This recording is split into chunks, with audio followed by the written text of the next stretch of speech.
There is a variety of myths and tales that depict the heart and soul of the people who live in the Alpine area.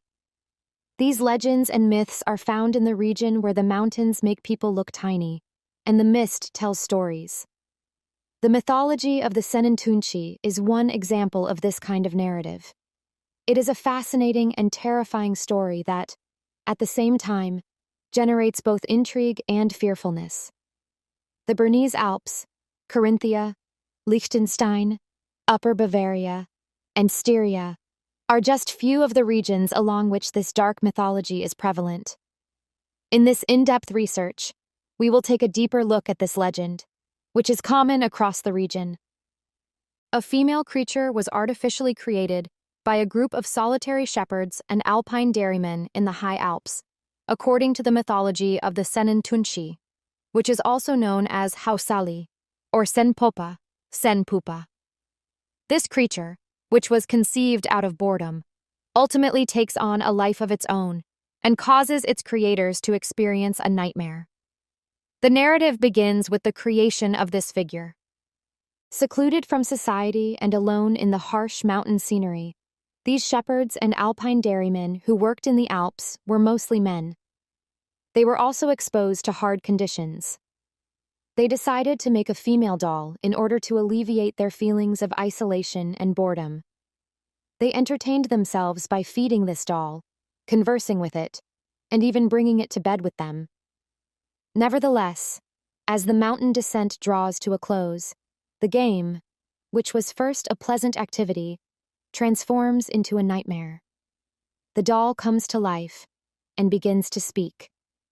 The doll that has come to life, which is now a creature with its own awareness, is demanding vengeance for the wrongdoings that the shepherds have performed against it. The Sennentuntschi is said to have a horrible retribution for the wicked act of her creation and the unholy contact with her. According to the mythology, she compels one of the shepherds to remain with her and then tears the skin off of his body. It is possible to draw parallels between the narrative of Sennentuntschi and the old tale of Pygmalion, in which a self-created picture likewise acquires a life of its own. This unique pattern is a reflection of a common human characteristic that is referred to as the Pygmalion effect in the field of psychology. This effect refers to the inclination to assign life and experience to a creature that resembles man in terms of character and appearance. The horrifying tale of the Sennentuntschi sheds light on the deep-seated anxieties and imaginations that people who lived in the lonely alpine areas had over their own lives. It is likely that the mythology evolved from the concepts that were associated with the solitary existence of the alpine shepherds during the summer months. Additionally, the narrative may incorporate components of several religions. Atonement for the sacrilegious act of producing and animating the doll and touching it might be accomplished via the figure of the alpine dairyman who has been mistreated. Throughout the course of history, the Sennentuntschi evolved into a metaphor for an artifact, or thing that was conceived out of desperation, and that respectable people ought not to be concerned with. Additionally, it serves as a warning of the repercussions that might result from exceeding natural bounds, as well as a reminder that every creation, regardless of whether it is natural or manufactured, must be treated with respect and dignity. There is little doubt that the tale of Sennentuntschi is one of the most well-known and interesting stories associated with the alpine area till now. It exemplifies the evil side of human nature, which is the capacity to develop out of boredom and loneliness, things that are beyond us, and that we are eventually unable to control. It is a harsh warning of the perils of hyperbole and godlessness, representing the terror of the unknown and the uncontrolled, and it is a mirror of the fear of the unknown. Vaduz Castle is the official house of the Prince of Liechtenstein, as well as the castle that he calls home. The town of Vaduz, which is the capital of Liechtenstein, and which the castle overlooks from a hilltop near to it, was given its name by the magnificent fortress. It is believed that the Counts of Verdenberg-Sargans were the previous proprietors of the property, and they were also the constructors. The oldest sections of the eastern side are the Bergfried and parts of the eastern side. There is a piece of land that is 12 meters by 13 meters that the tower is situated on. The region. A thickness of up to 4 meters may be found in the tower walls at the bottom floor elevation. 11 meters was the height of the original entrance, which was located on the side of the courtyard. In addition, it is also possible that the chapel of St. Anna was constructed during the Middle Ages. The main altar is in the late Gothic style. The Swiss Confederacy set fire to the fortress sometime during the Swabian War, which took place in 1499. It was Count Caspar von Hohenems who was responsible for expanding the western side. In 1712, the princely house of Liechtenstein obtained the countship of Vaduz, which resulted in the acquisition of Vaduz Castle during that year. During this time period, Holy Roman Emperor Charles VI decided to merge the countship with the lordship of Schellenberg, which had been acquired by the Liechtenstein family in the year 1699, in order to establish the current Principality of Liechtenstein. Between the years 1904 and 1920, the castle was subjected to a significant renovation. Subsequently, in the early 1920s, again under the reign of Prince Johann II, the castle was enlarged, and in the early 1930s, Prince Franz Joseph II was responsible for the expansion. The castle has served as the principal home of the princely family of Liechtenstein, at least since the year 1938. Due to the fact that the royal family continues to reside in the castle, it is not accessible to the general public. Tragic events befell the miller's daughter, as she attempted to gain social acceptance by attending a ball at the Liechtenstein Palace. Popularity is something every young lady aspires to. Near Charles Bridge, on Kampa Island, resided the daughter of a miller who aspired to join the upper class.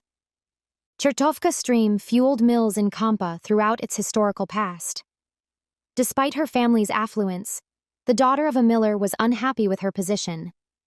Even though the family had a comfortable amount of money, it was still insufficient.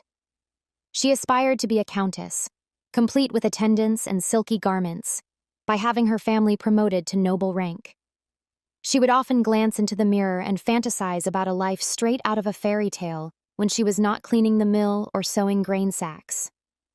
In an effort to get her father known for his grinding talent, she had him attempt to befriend the henchmen of aristocratic houses. However, a miller is a miller, and a count is a count. They are not going to cross paths. She plotted her entrance into the upcoming formal event at Liechtenstein Palace, which was conveniently located across Kampa Street, as soon as she heard rumors about it. Maybe if she couldn't be made countess by royal appointment, she might charm a small-time nobleman into marrying her into the position she wanted. Unfortunately, the miller's daughter saw her efforts at social climbing backfire, when neither the affluent nor the poor would stop making fun of her behind her back. No amount of hinting or pleading from the richer customers got her an invitation. She still had choices, however. Chertovka means devil's stream, while chert signifies devil. By the mill wheel, as the daughter bemoaned her lack of social advancement, a solitary tear fell into the stream. Who should suddenly appear? Undoubtedly, the guy who is always game to carry out ill-considered schemes and bring aspirations that are nearly realized. Evildoer number 1. He reassured the daughter and offered to get her an invitation in print and add her name to the guest list. Signing the dotted line was all that was required of her. On the big day of the ball, she donned her handmade gown and accompanied her invitation to the palace. Getting past the doorman was her least concern. At the ball, the men saw through her homemade gown, which was stitched together using the same thread and stitching as flour sacks, and discovered that she was a strong working woman with calloused hands. Not a single one danced with her or even acknowledged her. On the contrary, it would have exacerbated the problem.